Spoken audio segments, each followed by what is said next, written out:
दोस्तों, दीपक तो हम सबके घर में जलता है, लेकिन क्या आपको पता है कि दिया की बाती का पूरा जल जाना या बच जाना क्या संकेत देता है? नमस्कार प्रिय मित्रों, आज हम आपके लिए एक बेहद महत्वपूर्ण जानकारी लेकर आए हैं, जो आपके पूजा घर, मंदिर और खास अवसरों पर, जैसे कि दीपावली व्रत और अन्य धार्मिक अनुष्ठानों में दीपक जलाने से जुड़ी है। क्या आपने कभी सोचा है या देखा है कि जब आप दीपक जलाते हैं तो वह आपके जीवन में कौन से संकेत दे रहा है?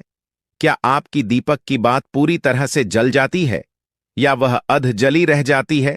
और दीपक की बाती पर फूल बनने का क्या अर्थ होता है? क्या आपको पता है कि पहले से जले हुए दीपक में बाती जलाना आपकी परेशानियों का कारण हो सकता है या नहीं? और कितने समय तक, कितने वर्षों तक एक ही दीपक का उपयोग करना शुभ माना जाता है या अशुभ?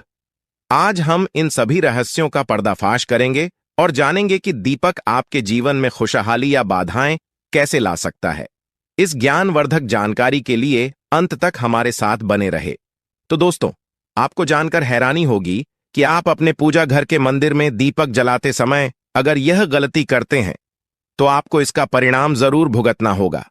दीपक की बाती का पूरा जल जाना और बाकी का बच जाना भी अलग अलग संकेत देता है, जो हमारे लिए जानना बहुत जरूरी है। तो इन्हीं सब बातों को जानने के लिए इस वीडियो में अंत तक हमारे साथ बने रहिएगा। दोस्तों, जब हम पूजा करते हैं तो कभी कभी दीपक अचानक से बुझ जाता है और कभी ऐसा होता है कि हमारी पूजा होने के बाद हम उस दीपक को भगवान के सामने जलता छोड़ देते हैं, लेकिन कुछ समय के बाद दीपक खुद ब खुदा घी बचा रह जाता है। कभी कभी हमारे दीपक की बाती पूरी जल जाती है और उसमें फूल भी बन जाता है। तो इनके अलग अलग नकारात्मक और सकारात्मक परिणाम होते हैं। तो सबसे पहले यह जानते हैं कि अगर हमारे दीपक में फूल बन रहा है तो इसका क्या मतलब होगा। प्रिय मित्रों, अगर हमारे दीपक की बाती में फूल बन रहा है तो इसका सीधा सा मतलब है कि भगवान ने हमारी प्रार्थना को स्वीकार कर लिया है और वह हमारी पूजा से प्रसन्न है। इसका संकेत वे बाती में बने इस फूल के माध्यम से देते हैं। यदि आपके घर में दिव्य शक्तियां मौजूद हैं और वे भी आपके साथ ईश्वर की पूजा में सम्मिलित होती हैं, तो आपकी दीपक की बाती में एक से ज्यादा फूल बनते और कभी कभी उसमें किसी देवी देवता का रूप भी दिखने लगता है। तो अगर आपके दीपक की बाती में फूल बन रहा है तो आप सच में बहुत भाग्यशाली हैं। इसी के साथ दीपक जलाने के भी कुछ खास नियम हैं जिन्हें आपको जरूर जानना चाहिए। दोस्तों, यदि आप पहले से जले हुए दीपक में अपनी बाती रखकर जलाते हैं तो ऐसा करने से दुर्भाग्य आपका पीछा कभी नहीं छोड़ता। यदि दीपक में पहले से जली हुई बाती की राख रुई या कालिक है और आपने अपनी नई बाती उसमें रखकर जला दी, तो ऐसा करने से भगवान आपसे प्रसन्न होने के बजाय नाराज हो जाते हैं और आपको इसके बहुत ही भयानक परिणाम देखने को मिलते हैं। आपके बनते हुए काम बिगड़ने लगते हैं। तो हमेशा यह ध्यान रखें कि जब भी आप दीपक जलाएं, आप हमेशा साफ सुथरे दीपक का ही इस्तेमाल करें। दोस्तों, इसी के साथ कुछ लोगों की आदत होती है कि वे हर थोड़े दिन बाद अपने दीपक को बदल देते हैं। इस पर गुरुजी का कहना है कि आप जिस दीपक से पूजा करते हैं उसे कभी मत बदलिए। आप उस दीपक को सिद्ध हो जाने दीजिए। जब कोई दीपक रोजाना भगवान के सामने जलता है तो वह दीपक समय के साथ सिद्ध हो जाता है। भगवान की सकारात्मक ऊर्जा उस दीपक में आ जाती है और जब भी आप वह दीपक जलाते हैं तो आपका तन और मन दोनों पवित्र हो जाते हैं। तो आप हर रोज उस दीपक को साफ कीजिए, फिर उसमें बाती रख कर जलाएं। आप जितनी बार भी दीपक जलाएं, उतनी बार उस दीपक को साफ करके बार बार उसी दीपक में बाती जलाएं। लेकिन अगर आप गलती से भी उस दीपक को बदलते हैं तो आपकी तरक्की में रुकावट आ सकती है। इसलिए आप अपने दीपक को कभी भी मत बदलना। 10 साल 20 साल तक आप उसी दीपक में लगातार बाती जलाएं। इससे आपका दीपक सिद्ध हो जाएगा और आप इसका चमत्कार अपने घर में भी देख सकते हैं। अगर आपके घर में कोई भी रोगी हो, बीमार हो या किसी का बुखार नहीं जा रहा हो, तो आप इस दीपक को थोड़ी देर के लिए किसी बर्तन में डालिए और अब उस रोगी को यह पानी पिला दीजिए। 10 से 15 मिनट के भीतर उसका बुखार उतर जाएगा। वहीं अगर आपके घर में किसी को नजर लगी हो या फिर आपके व्यापार में किसी की नजर लगी हो, आपका धंधा अच्छे से नहीं चल रहा हो, तो भी आप इस दीपक को तांबे के बर्तन में पानी भरकर उसमें डाल दीजिए और रात भर के लिए छोड़ दीजिए। अगले दिन सुबह पानी का छिड़काव अपने घर में और अपनी दुकान पर करिए। ऐसा करने से आपको साफ साफ परिणाम दिखाई देंगे, क्योंकि जब हम लगातार एक ही वस्तु का प्रयोग अपनी पूजा में करते हैं तो वह वस्तु शुद्ध हो जाती है। भगवान की जो ऊर्जा होती है वह उस वस्तु में समा जाती है। तो कभी भी अपने मंदिर के दीपक को बदलने की गलती ना करें। दोस्तों, अगर आपके मंदिर का दीपक टूट जाता है या फिर खराब हो जाता है या खंडित हो जाता है, तभी आप उस दीपक को बदल सकते हैं। लेकिन फिर भी आप उस दीपक को ना फेंक, बल्कि इसे अपने घर में संभाल कर रखें, क्योंकि यह भगवान की सकारात्मक ऊर्जा का भंडार होता है। वहीं अब आपको यह भी बता देते हैं कि अगर आपके दीपक की बाती पूरी नहीं जलती है और आपके दीपक में घी बच जाता है तो इसका क्या परिणाम होता है।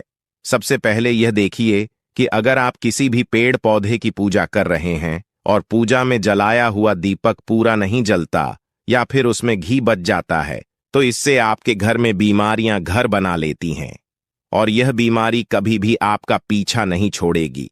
तो जब भी आप किसी भी पेड़ पौधे या मंदिर के बाहर किसी भी स्थान पर पूजा करें तो यह ध्यान रखें कि उसकी बाती पूरी जले और उसमें घी बचा हुआ ना, क्योंकि यह आपकी अच्छी सेहत के लिए बहुत ही अच्छा प्रभाव देगा। वहीं अगर आपके घर के मंदिर में दीपक की बाती पूरी नहीं जलती और पूजा करते समय दीपक बार बार बुझ जाता है, तो जरूर आपके घर में नकारात्मक ऊर्जा का वास है और यह आपकी पूजा में विघ्न डालने का काम करती है। दोस्तों, हमारे घर में अगर कोई बुरी शक्ति होती है या फिर कोई ऐसी ऊर्जा होती है जो यह नहीं चाहती कि आपके घर में भगवान की कृपा हो और सकारात्मक ऊर्जा हो, तो यह आपकी पूजा सफल नहीं होने देती। क्योंकि दोस्तों, एक वातावरण में एक ही तरह की ऊर्जा रह सकती है, या तो सकारात्मक या नकारात्मक। जो बुरी शक्तियां होती हैं वह यह कभी भी नहीं चाहती कि आपके घर में देवी देवताओं की कृपा हो। अगर आपके घर में भगवान ने अपनी कृपा की तो उन बुरी शक्तियों और ऊर्जा का प्रभाव खत्म हो जाएगा। इसलिए यह शक्तियां चाहती हैं कि आपकी पूजा में रुकावटें आएं। इन्हीं के प्रभाव से हमारा दीपक बार बार बुझ जाता है या फिर दीपक की बाती पूरी नहीं जलती। इस सब से बचने के लिए आपको सच्चे मन से भगवान का स्मरण करना चाहिए। जब भी आप दीपक जलाएं, भगवान से प्रार्थना करें कि आपके आसपास जितनी भी नकारात्मक ऊर्जा हो वह आपसे दूर रहे और भगवान की कृपा आप पर बनी रहे। ऐसी शक्तियों से बचने के लिए जब भी आप दीपक जलाएं, गंगा जल से एक गोल घेरा बना लें और उस घेरे में दीपक को रखें, क्योंकि दोस्तों, गंगा जल को बहुत ही पवित्र माना गया है और महादेव का वरदान भी गंगा जल को प्राप्त है। गंगा जल में सबसे पहले तो कोई भी बुरी शक्ति प्रवेश नहीं कर सकती, इसलिए गंगा जल कभी खराब नहीं होता। भक्तों, आज की इस वीडियो में हम आपको बताएंगे कि किस कारण मनुष्य के जीवन में दरिद्रता आती है। वह ऐसा कौन सा पाप है जिसे करने के बाद मां लक्ष्मी मनुष्य के घर को त्याग के चली जाती है, और वह कौन सा पुण्य है जिसे करने से मां लक्ष्मी उस घर में वास करती हैं। तो चलिए भक्तों, जानते हैं इस कथा के माध्यम से। एक समय की बात है, एक दिन गरुड़ देव भगवान श्री कृष्ण के पास जाते हैं और बोलते हैं, मेरा आपको सादर प्रणाम। भगवान श्री कृष्ण कहते हैं, हे गरुड़, आज किस प्रयोजन से गोलोक आना हुआ? तब गरुड़ बोलते हैं, हे प्रभु, मैं आपसे आज 3 प्रश्नों के उत्तर जानने के लिए आया हूं। यदि आप मेरे प्रश्नों का उत्तर दे दें तो मेरे मन की व्याकुलता शांत हो जाएगी। तब भगवान श्री कृष्ण बोलते हैं, हे गरुड़, आप संकोच छोड़कर पूछिए। आप जो भी प्रश्न पूछना चाहते हैं, मैं आपके प्रश्नों का उत्तर अवश्य दूंगा। तब गरुड़ देव बोलते हैं, हे प्रभु, आप मुझे बताएं, किस कारण मनुष्य के जीवन में दरिद्रता आती है? कौन सा पाप है जिसे करने से मां लक्ष्मी मनुष्य के घर को त्याग कर चली जाती है? और वह कौन सा पुण्य है जिसे करने से मां लक्ष्मी उस घर में निवास करती है? तब भगवान श्री कृष्ण बोलते हैं, हे गरुड़, आज आपने समस्त मानव जाति के कल्याण के उद्देश्य से अत्यंत महत्वपूर्ण बात पूछी है। मैं आपको आपके प्रश्नों का उत्तर एक कथा के माध्यम से दूंगा। मेरे द्वारा सुनाई गई इस कथा को आप ध्यानपूर्वक अवश्य सुनिए।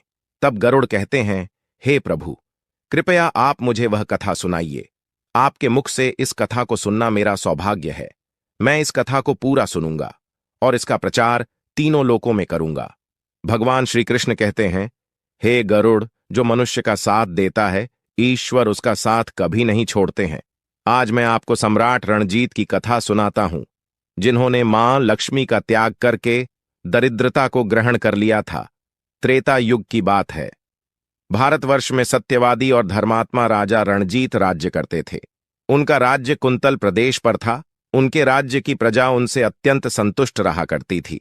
सम्राट रणजीत बड़े दानवीर और वचन का पालन करने वाले थे। वे सदैव अपनी प्रजा के हित का ही विचार करते थे। सम्राट रणजीत इतने दयालु थे कि उनकी महानता का परिचय इस बात से पता चलता है कि जब भी उनके नगर में कोई भी साधारण मनुष्य बिक्री करने के लिए बाजार में अन्न वस्त्र आदि कोई वस्तु लाता और यदि वह वस्तु सायंकाल तक नहीं बिकती तो उसे राजा स्वयं खरीद लिया करते थे, ताकि उनके राज्य से कोई खाली हाथ ना जा सके। अपनी प्रजा के हित के लिए राजा ने यह प्रतिज्ञा की थी कि सायंकाल होते ही राजा के सेवक शहर में भ्रमण करते और जब वे किसी को कोई वस्तु या द्रव्य लेकर बैठा हुआ देखते जिसे किसी ने खरीदा ना हो, तो महाराज के सेवक उस व्यक्ति से उन वस्तुओं की कीमत पूछते और उसकी इच्छा और जरूरत के अनुसार उस वस्तु की जो भी कीमत होती वह देखकर उसकी वस्तुओं को खरीद लेते थे। इस प्रकार से महाराज के ऐसे दयालु स्वभाव को देखकर अनेक लोग प्रसन्न होकर उनकी महानता की चर्चा करने लगे। सम्राट रणजीत की कीर्ति तीनों लोकों में होने लगी। देवता भी उनकी प्रशंसा करने लगे। जब यह बात धर्मराज को पता चली तो एक दिन स्वयं धर्मराज ने ही सम्राट रणजीत की परीक्षा लेने की सोची। फिर एक दिन स्वयं धर्मराज एक ब्राह्मण का वेश धारण करके सम्राट रणजीत की नगरी में प्रकट हुए। उन्होंने अपने साथ टूटी फूटी चीजें, कूड़ा करकट और कचरा एक पेटी में भरकर ले लिया, अर्थात उन्होंने दरिद्रता को पेटी में भर लिया और उस पेटी को लेकर वे सत्यवादी सम्राट रणजीत के नगर में उनकी परीक्षा लेने के लिए पहुंच गए। धर्मराज उस नगर के बाजार में उस दरिद्रता वाली पेटी को बेचने के लिए बैठ गए, किंतु कौन व्यक्ति कूड़ा कचरा खरीदेगा। ब्राह्मण रूपी धर्मराज दिन भर वहीं पर बैठे रहे, लेकिन किसी ने भी उनका कूड़ा कचरा नहीं खरीदा। जब सायंकाल हुई तब राजा के सेवक हमेशा की तरह ही बाजार में घूमने लगे। जिसका भी बिक्री का सामान बचा होता उसे वे उचित धन देकर खरीद लेते थे, ताकि कोई खाली हाथ घर ना जा सके। फिर उन सेवकों ने देखा कि एक ब्राह्मण अपनी पेटी लेकर बैठा हुआ है। राजा के सेवकों ने उन ब्राह्मण महाशय के पास जाकर पूछा, हे ब्राह्मण महाराज, आप इस नगर में नए दिखाई दे रहे हैं, क्या हुआ? आपका सामान किसी ने भी नहीं खरीदा, ऐसा क्या लेकर आए हैं? आप अपनी इस पेटी में महाराज के आदेश से हम आपका यह सामान खरीदने के लिए आए हैं। कृपया बताइए, आपकी इस पेटी में क्या है और इसका मूल्य कितना है? तब उस ब्राह्मण ने कहा, हे सैनिकों, मैं इस पेटी में दरिद्रता लेकर आया हूं, अर्थात कूड़ा कचरा भर कर लाया हूं, और इसका मूल्य 1000 स्वर्ण मुद्राएं हैं। उस ब्राह्मण के ऐसे विचित्र वचन सुनकर वे सभी सैनिक हंसने लगे और फिर उन्होंने उस ब्राह्मण से कहा, हे ब्राह्मण, आपकी पेटी में कूड़ा भरा हुआ है, इसे कौन लेगा? इसका मूल्य तो 1 रुपए भी नहीं है। फिर उस ब्राह्मण ने कहा, हे सैनिकों, यदि इसे कोई नहीं लेगा तो मैं इसे वापस अपने घर लेकर जाऊंगा। मैंने तो सुना है कि आपके महाराज यहां से किसी भी व्यापारी को खाली हाथ वापस नहीं जाने देते, उसका सारा द्रव्य खरीद लेते हैं। लगता है मैंने आपके महाराज के बारे में झूठ सुना है। उस ब्राह्मण की ऐसी बात सुनकर राजा के सेवकों ने कहा, हे ब्राह्मण, आपने सही सुना है। हमारे महाराज किसी भी व्यापारी को खाली हाथ घर नहीं भेजते, उसका सारा माल खरीद लेते हैं। इसलिए तुम थोड़ी देर रुको, हम अभी महाराज के पास जाकर आते हैं। फिर उनमें से एक सेवक सम्राट रणजीत के पास जाता है और उनसे कहता है, हे महाराज, आज हमारे नगर के बाजार में एक ब्राह्मण आया है। वह बड़ा ही विचित्र है।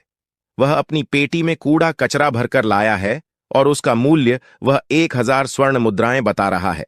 तब महाराज ने कहा, हे सैनिकों, तुम जाकर उसके सामान का मूल्य जो कम से कम हो सके उतना उसे देकर उसका सामान खरीद कर लाओ। उसे उसकी वस्तुएं लेकर वापस मत जाने दो, अन्यथा मेरा वचन झूठा हो जाएगा। फिर राजा के सेवक उस ब्राह्मण के पास जाते हैं और कहते हैं, हे ब्राह्मण, हम तुम्हारी इस पेटी का मूल्य 200 स्वर्ण मुद्राएं देते हैं। तुम इतनी मुद्राएं लो और प्रसन्नता से अपने घर चले जाओ। किंतु उस ब्राह्मण ने कहा, हे सैनिकों, मैं 1,000 स्वर्ण मुद्राओं से 1 रुपए कम नहीं लूंगा। यदि तुम मेरा सामान खरीदना चाहते हो तो खरीदो, नहीं तो मैं अपना सामान लेकर वापस चला जाता हूं। तब उन राजा के सेवकों ने कहा, हे ब्राह्मण, ठीक है, अब हम तुम्हें इस पेटी के बदले 500 मुद्राएं देते हैं। इतना मूल्य तुम्हारे लिए सही रहेगा।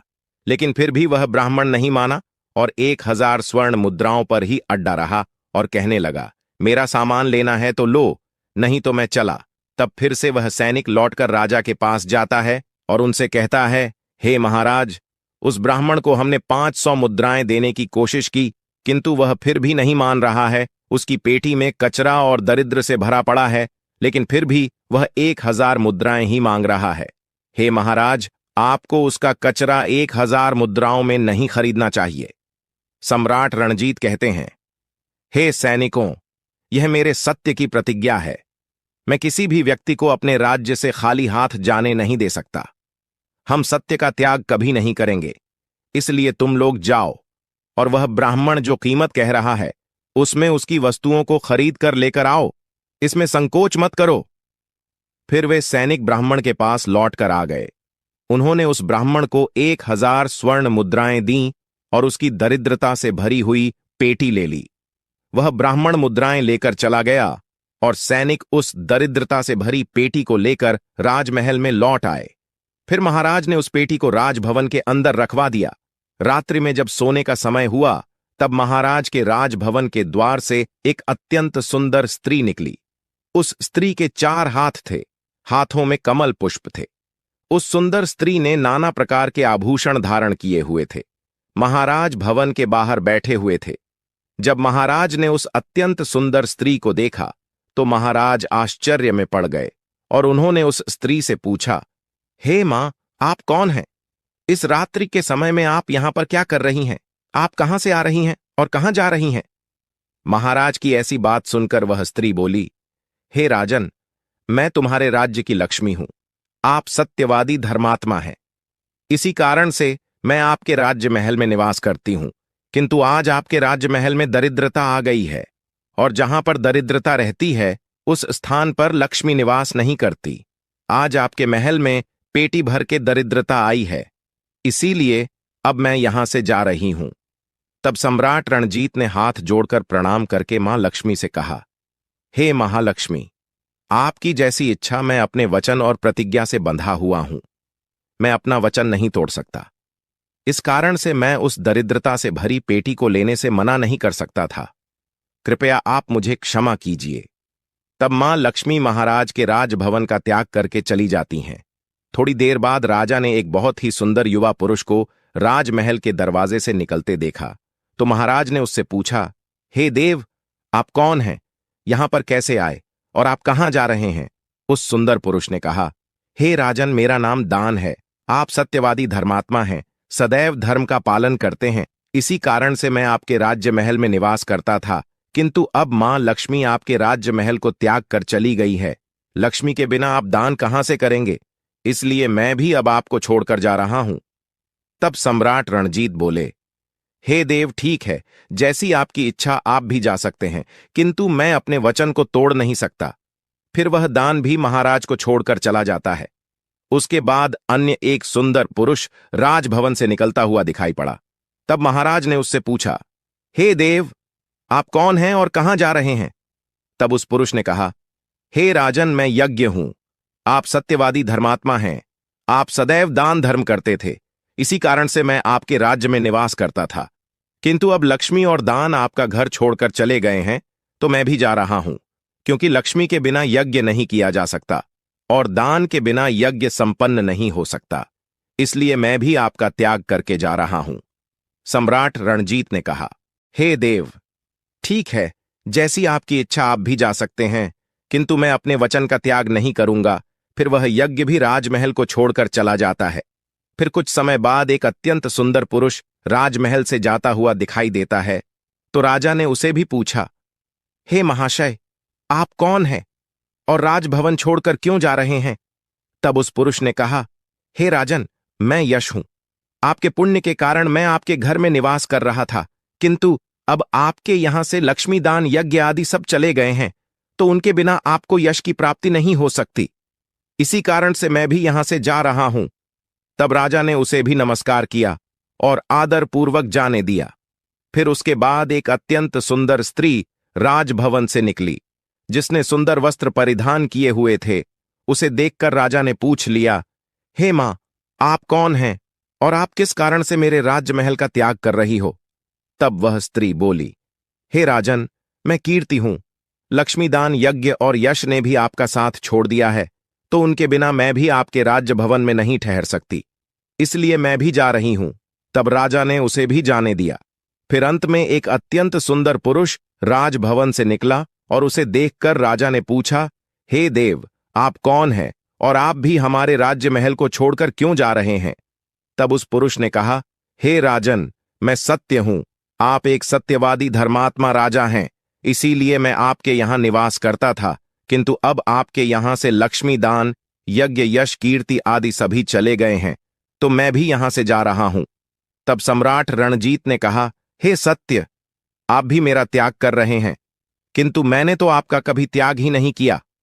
आपका त्याग न करने के कारण ही सभी मुझे छोड़कर जा रहे हैं, इसीलिए आप मुझे छोड़कर कैसे जा सकते हैं? मैंने अपने सत्य वचन का पालन करने के लिए ही दरिद्रता को अपने घर में रखा था। मैंने संसार के कल्याण के लिए वचन दिया था कि मेरे राज्य से कोई भी खाली हाथ नहीं जाएगा। जो भी मेरे राज्य में कोई वस्तु बेचने आएगा, यदि उसकी वस्तु कोई नहीं खरीदेगा तो उसे मैं खरीद लूंगा। इसीलिए मैंने अपने सत्य वचन का पालन करने के लिए उस ब्राह्मण को 1000 स्वर्ण मुद्राएं देकर उससे दरिद्रता खरीद लिया था। उसी दरिद्रता की पेटी के कारण मां लक्ष्मी ने आकर मुझसे कहा कि वे उस स्थान पर निवास नहीं करती जिस स्थान पर दरिद्रता रहती है, और मां लक्ष्मी के जाते ही यज्ञ, दान, यश, कीर्ति सब मुझे छोड़कर चले गए हैं। मेरे सत्य वचन का पालन करने के लिए ही मैंने उन सभी को जाने दिया, और अब आप भी मुझे छोड़कर जा रहे हैं। सम्राट रणजीत की बात सुनकर वह सत्य बोला, हे राजन, यदि आपने मेरे लिए ही इन सब का त्याग किया है तो ठीक है, मैं आपका राजमहल छोड़कर नहीं जाऊंगा। आप सचमुच बड़े पुण्यात्मा और सत्यवादी हैं, इसीलिए अब से मैं आपके राजमहल में ही निवास करूंगा। और वह सत्य फिर से राजमहल में लौट गया। उसके थोड़ी ही देर बाद एक सुंदर स्त्री लौटकर आ गई। उसे देखकर राजा ने पूछा, हे मां, आप कीर्ति हैं, आप मुझे छोड़कर चली गई थीं, तो फिर वापस क्यों लौट आई? तब कीर्ति ने कहा, हे राजन, मुझे क्षमा करें, मैं लक्ष्मी, यज्ञ, दान, यश के बिना तो रह सकती हूं, किंतु सत्य के बिना नहीं, इसलिए जहां सत्य रहेगा मैं भी वहीं पर रहूंगी। फिर राजा ने कीर्ति का स्वागत किया और वह राजमहल में चली गई। फिर यश वहां पर लौटकर आ गया। राजा ने उससे पूछा, हे महाशय, आप तो यश हैं, आप मुझे छोड़कर चले गए थे, फिर लौटकर क्यों आ गए? तब उस पुरुष ने कहा, हे राजन, कोई राजा कितना ही बड़ा धनवान हो, दानी हो, किंतु सत्य के बिना उसे यश प्राप्त नहीं हो सकता। इसीलिए जहां पर सत्य विराजमान रहता है मैं भी वहीं पर रहता हूं। सत्य के बिना मैं नहीं रह सकता। ऐसा कहकर फिर यश ने राजभवन में प्रवेश किया। उसके कुछ क्षण बाद यज्ञ भी लौटकर आ गया। राजा ने उससे भी पूछा, हे महाशय, आप क्यों लौटकर आ गए? तब यज्ञ ने कहा, हे राजन, चाहे कोई कितना भी लक्ष्मीपति और दानी क्यों ना हो, किंतु बिना सत्य के यज्ञ शोभा नहीं देता। आप में सत्य विराजमान है, इसीलिए मैं भी आपके पास ही रहूंगा। इतना कहकर यज्ञ भी राजभवन में वापस लौट गया। उसके कुछ क्षण बाद दान भी वापस आ गया। राजा ने उससे भी पूछा, हे महाशय, आप भी मुझे छोड़कर गए थे, फिर लौटकर किस कारण से आ गए? तब उस पुरुष ने कहा, हे राजन, मैं दान हूं। कुछ समय पहले मैं आपको छोड़कर गया था, किंतु आप में सत्य विराजमान है, और जहां सत्य रहता है मैं भी वहीं रहता हूं। कोई मनुष्य कितना ही धनवान क्यों ना हो, किंतु बिना सत्य के वह दान नहीं कर सकता। दान का महत्व सत्य से ही होता है, इसलिए मैं भी लौटकर आ गया।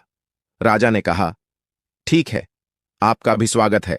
और फिर दान भी राजभवन में चला गया, और फिर उसके बाद साक्षात मां लक्ष्मी लौटकर आ गई। राजा ने पूछा, हे मां लक्ष्मी, आप वापस क्यों आ गई? आप तो मुझे छोड़कर चली गई थी। तब मां लक्ष्मी ने कहा, हे राजन, यह आपके सत्य की परीक्षा थी।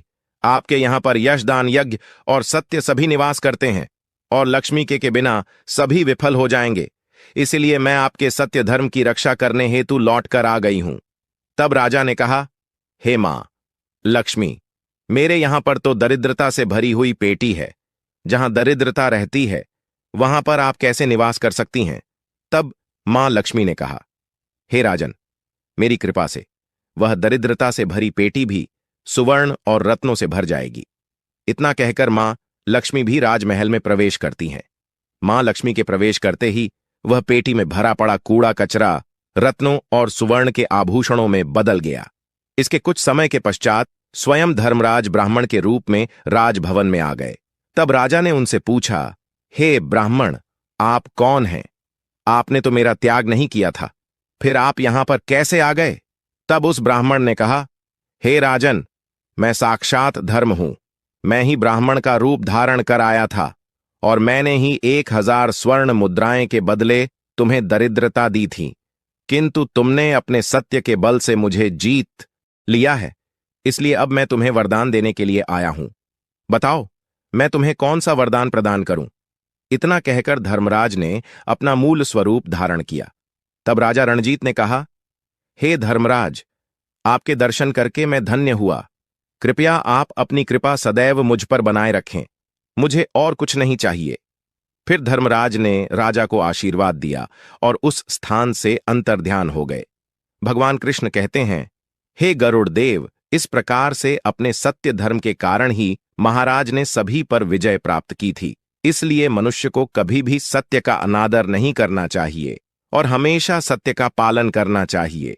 जो सत्य की राह पर चलता है उसके पास लक्ष्मी दान यज्ञ यश कीर्ति सदैव निवास करते हैं। दोस्तों, अगर आप अपनी जीवन में कुछ नया सीखना चाहते हैं तो हमारे चैनल को सब्सक्राइब जरूर करिएगा। दोस्तों, मनी प्लांट का पौधा बहुत से लोग अपने घर में लगाते हैं। मनी प्लांट को लेकर मान्यता है कि इसे लगाने से घर में मां लक्ष्मी का वास होता है और धन समृद्धि बढ़ती है। कहा जाता है कि मनी प्लांट की बेल जितनी बढ़ती है घर में उतना ही धन का आगमन होता है। अगर आप इस पौधे से लाभ पाना चाहते हैं तो मनी प्लांट लगाते समय वास्तु नियमों का पालन करना बेहद जरूरी है।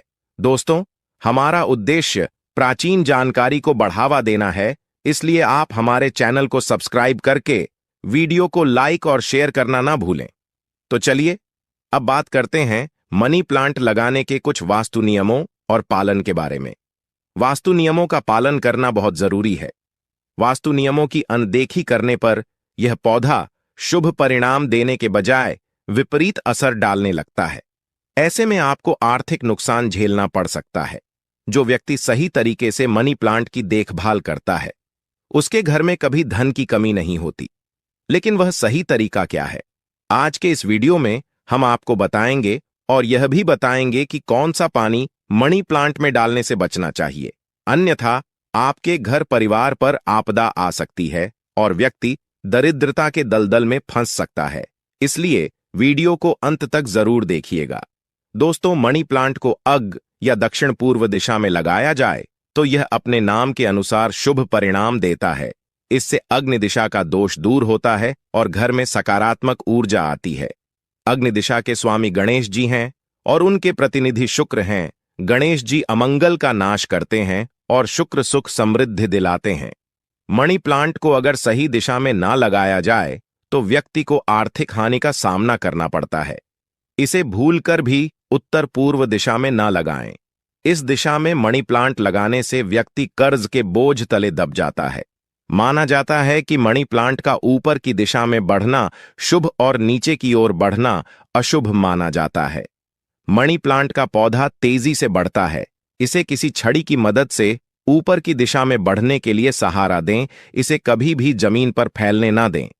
एक मान्यता यह भी है कि अगर आप अपना मनी प्लांट किसी दूसरे को लगाने के लिए दे देते हैं तो इससे घर की बरकत चली जाती है। दोस्तों, मनी प्लांट का संबंध शुक्र ग्रह से माना जाता है। इसे लगाने से शुक्र बलवान होता है। इसके आसपास शुक्र के शत्रु ग्रहों के पौधों को नहीं लगाना चाहिए, अर्थात मंगल, चंद्र और सूर्य के प्रभाव वाले पौधों के पास इसे ना लगाएं। घर के बाहर मनी प्लांट का पौधा नहीं लगाना चाहिए। इसे हमेशा घर के अंदर लगाना ही शुभ होता है। अगर आप जल्दी धनवान बनना चाहते हैं तो ध्यान दें कि घर में लगाया गया मनी प्लांट कहीं से भी खरीद कर नहीं लाना चाहिए। यह पौधा ऐसे व्यक्ति के घर से चुरा कर लाना चाहिए जिसकी आर्थिक स्थिति पहले से मजबूत हो। जिस घर में प्रतिष्ठा, धन दौलत और ऐश्वर्य हो, वहां से इसे लाना शुभ माना जाता है। हालांकि इस बात का ध्यान रखें कि पूरा पौधा नहीं लाना है। बेल का ऊपर से थोड़ा भाग तोड़कर लेकर आएं। यदि पत्ते पीले पड़े हों या पत्ते हों तो उन्हें मनी प्लांट का हिस्सा ना तोड़े। पत्ते हरे भरे होने चाहिए। इसे घर में लाकर सबसे पहले किसी पानी की बोतल में लगाएं जब तक कि उसमें से जड़ें ना निकल आए। उसके बाद आप इसे किसी गमले में या बोतल में लगा सकते हैं। ऐसा कहा जाता है कि जब कोई व्यक्ति मनी प्लांट को चुराकर अपने घर में लगा लेता है तो उसके घर में धन दौलत चमत्कारी तरीके से बढ़ने लगती है और धन का आगमन होता है। दोस्तों, अगर आप मनी प्लांट को बोतल में लगाते हैं तो बोतल पर लाल रंग का रिबन जरूर बांधें ताकि उसकी जड़ें बाहर से ना दिखें। इस तरह से लाल रंग का रिबन बांधने से मनी प्लांट की अद्भुत शक्ति कई गुना बढ़ जाती है। यदि लाल रंग का रिबन ना हो तो लाल रंग का कलावा भी बांध सकते हैं। दोस्तों, मण प्लांट को शुक्रवार या बुधवार के दिन लगाना चाहिए।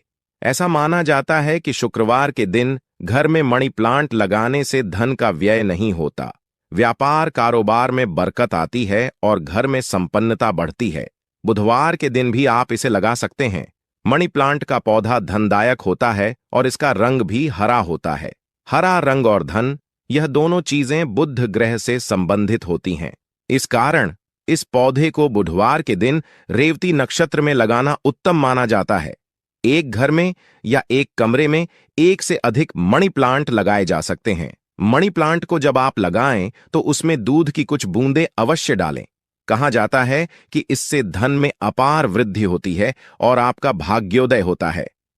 मनी प्लांट को अच्छे से फलने फूलने के लिए इसमें गाय का कच्चा दूध डालना भी उत्तम माना जाता है। आगे बढ़ने से पहले आपसे निवेदन है कि वीडियो को लाइक जरूर करें, दोस्तों के साथ शेयर करें और यदि आपने अभी तक चैनल को सब्सक्राइब नहीं किया है तो चैनल को सब्सक्राइब करके बेल आइकन जरूर दबाएं। दोस्तों, यदि घर में लगे मनी प्लांट का कोई पत्ता पीला पड़ने लगे या सूखने लगे तो यह अशुभ संकेत है। इसका मतलब है कि आपके ऊपर आर्थिक संकट आने वाला है, धन हानि संभव है और खर्चों में अचानक वृद्धि हो सकती है। आप कर्ज में फंस सकते हैं। ये संकेत उन घरों में मिलते हैं जहां मनी प्लांट की देखभाल गलत तरीके से होती है। जब इसमें गलत पानी डाला जाता है तो यह पौधा नकारात्मक प्रभाव डालता है। मनी प्लांट आपको धन दिलाता है और घर में मां लक्ष्मी का आगमन करता है। इसीलिए इसका रखरखाव अच्छे से और आदरपूर्वक करना चाहिए। मनी प्लांट में वही पानी डालें जो हम पीने में इस्तेमाल करते हैं। इसमें हमेशा शुद्ध जल का उपयोग करें। आप चाहें तो इसमें थोड़ा सा आलू का रस भी डाल सकते हैं। इसमें नित्य पूजा वाला जल चढ़ाने से भी घर की धन स्थिति अच्छी बनी रहती है। यह मनी प्लांट को तेजी से हरा भरा बनाता है और जब मनी प्लांट हरा भरा होगा तब घर में धन की अधिष्ठात्री देवी मां लक्ष्मी का वास होगा और धन आकर्षित होगा। दोस्तों, इस पौधे में गंदा पानी न डालें। यदि किसी बर्तन में मांस मछली पकाई गई हो या वह बर्तन कभी अशुद्ध रहा हो तो भले ही वह धोया गया हो, उस बर्तन से मनी प्लांट को पानी ना दें। अगर कोई महिला मासिक धर्म में हो तो ऐसी स्थिति में मनी प्लांट में उन्हें पानी नहीं डालना चाहिए। जैसा कि तुलसी में पानी नहीं डाला जाता, यह पेड़ पौधे सूख जाते हैं और घर में धन हानि होने लगती है। रविवार के दिन भी मनी प्लांट में पानी नहीं डालना चाहिए, इसे अशुभ माना जाता है। जिस बोतल या गमले में मनी प्लांट लगा हुआ है उसमें 1 रुपए का सिक्का अवश्य डालकर रखें। कहते हैं पैसे को पैसा ही खींचता है। मनी प्लांट में सिक्का डाल देने से घर में धन खींचा चला आता है और सकारात्मक ऊर्जा का संचार बड़ी तेज से होता है। दोस्तों, मनी प्लांट को घर के अलावा ऑफिस या दुकान में भी लगा सकते हैं, लेकिन इसे ऐसी जगह पर रखें जहां आने जाने वाले की नजर उस पर न पड़े लेकिन आपको वह दिखाई दे। मनी प्लांट का हरा रंग आंखों को सुकून देता है। वास्तुशास्त्र की दृष्टि से इसे लगाने से सौभाग्य बढ़ता है, कारोबार में बरकत होती है, कार्य विस्तार होता है और समृद्धि आती है। मनी प्लांट घर में लगाने से शुक्र बलवान होता है। जब शुक्र मजबूत होता है तब व्यक्ति राजा के समान हो जाता है। वर्षों की निर्धनता दूर हो जाती है। घर में मां लक्ष्मी का स्थायी वास हो जाता है। वास्तु दोष में कमी आती है और परिवार में सौहार्दपूर्ण वातावरण बना रहता है।